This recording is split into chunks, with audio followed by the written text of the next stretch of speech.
An article a couple of weeks back on the NBA lockout and why I'm with the NBA owners, and I figured I'd do an accompanying video with it, and you know, I'm gonna try not to get too fired up, particularly since it's only about 6:40 in the morning. So let me just say that I am truly and solely on the side of the owners in this NBA lockout, simply because of a couple of reasons. I'm an old school guy. I'm not a spring chicken. I'm over 40. And having said that, my love and knowledge and dealings with the NBA go back, 4 decades plus. And for a guy like me, I'm just used to seeing fantastic players that were very talented on the court, but more so importantly, were class acts off the court. Guys like Dr. J, Larry Bird, Magic Johnson, even Michael Jordan was a class act off the court. And to see some of these guys today, many of these younger NBA players that are making a ton of money, sitting on the end of the bench, the 11th and 12th man's making more money than we'll ever make in our lifetimes. And to see these guys crying and complaining and to be totally honest with you, bitching and moaning about everything under the sun is really bothersome. To know that the NBA Players Association wants over 50% of the basketball-related income, after having well over 50% for many years, is disgraceful.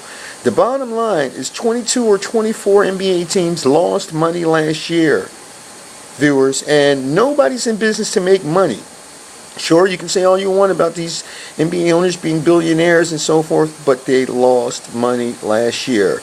And not only that, I suspect that a lot of these owners are coming to the realization that, geez, I'm massively overpaying for some of these guys who don't have many morals, scruples, or values.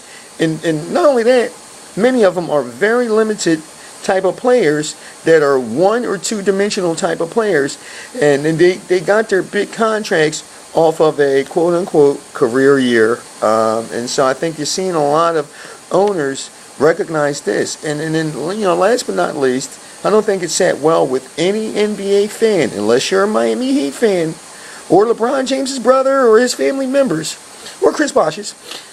I don't think it sat well with any NBA purist or any NBA fan that LeBron and Chris Bosh and Dwayne Wade were able to kind of team up the way they did last year. Were they well within their rights in doing so? Yes, they were free agents. They played their time out with their respective teams, and they came together through free agency. However, you know, it's a bit bothersome to an old school guy like me, you know, which is why you saw the backlash towards LeBron, because I just can't see Larry Bird going, hey, I can't beat that Magic Johnson, so I'm going to go ahead on over and join the Lakers.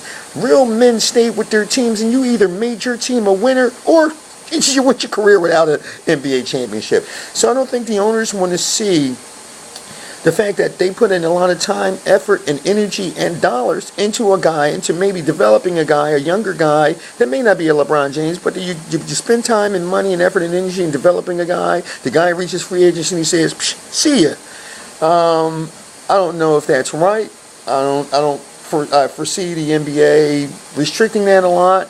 And then I think they should, simply because if you don't restrict the movements a bit of these free agents, who's ever going to want to play in Cleveland? Who's ever going to want to play in Minneapolis? You're going to have some of these small market teams that will never, ever, ever have a legitimate shot at winning. So I'm against all the player movement in free agency. I'm against the players in this NBA lockout. I think they're wrong. And I think another month or two, many of the mid-level and lower-level into the bench guys are really going to start feeling the effects. Whereas a guy like LeBron James and the D Wade and those kind of guys that are making $10 and $14 million a year, well, I guess they could sit it out for a while. Having said that, it's an ugly situation. I think it's one that should have been over quite some time ago. And I just don't see the owners caving in. The ball is literally in the players' court, and they better pick up the ball and start dribbling before this season is lost.